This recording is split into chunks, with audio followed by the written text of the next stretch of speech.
This is Dr. Chad Hawk, and I'm sharing stories of my last 20 years in practice, some amazing testimonial experiences where people have had radical changes. And I'm going back to my very first one. In fact, I was still in chiropractic college.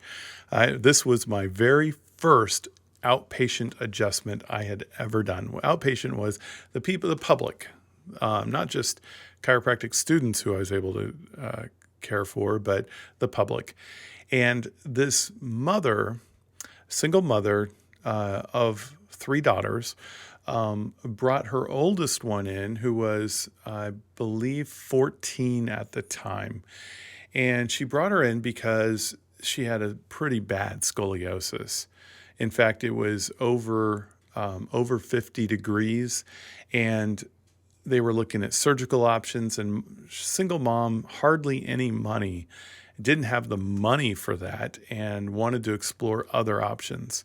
So she was brought into the school's clinic, and somehow I got assigned her. I can't remember all that detail, but here she came in, and I had to x-ray her, and we did. And I remember that the school's policy was any scoliosis greater than 50 degrees, we had to refer out for consultation, orthopedic consultation.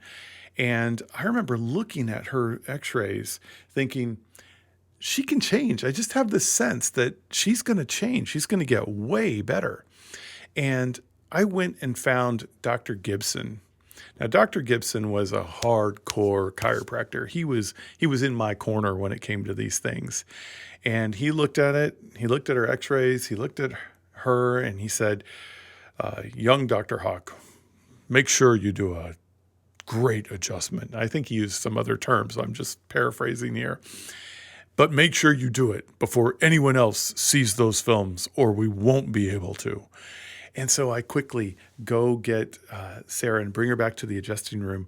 And in my school, we were not necessarily taught upper cervical. It was talked about, but true toggle recoil upper cervical adjustments, which I do today, they weren't that popular. Anyway, I go ahead and I set up and I do the adjustment, and I step back before any of the other clinicians that are on the floor can see what I'm doing, because Dr. Gibson, even though he's near, he's not right there observing.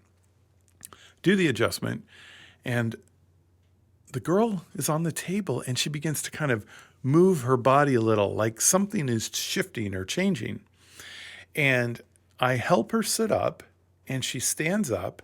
And in the clinic, they had to wear patient gowns. And Mom and I both look at her spine from the back, and it looks straight again. And before, there was a huge curve present. And Mom goes, oh my goodness, it's gone. She's better. And I look and I said, sure enough. And I run and I go get Dr. Gibson. I bring him back. I said, Dr. Gibson, look. And he looks and he goes, young lady, I do believe you have been healed. Now he says it with a South African accent. So I can't do the accent, but he has a booming, deep voice. And he says, I believe this is an opportunity for you to get more x-ray credit, because we had to have so many x-rays before we could graduate to prove that we knew what we were doing. So I got to re-x-ray again, and we had an A-B comparison.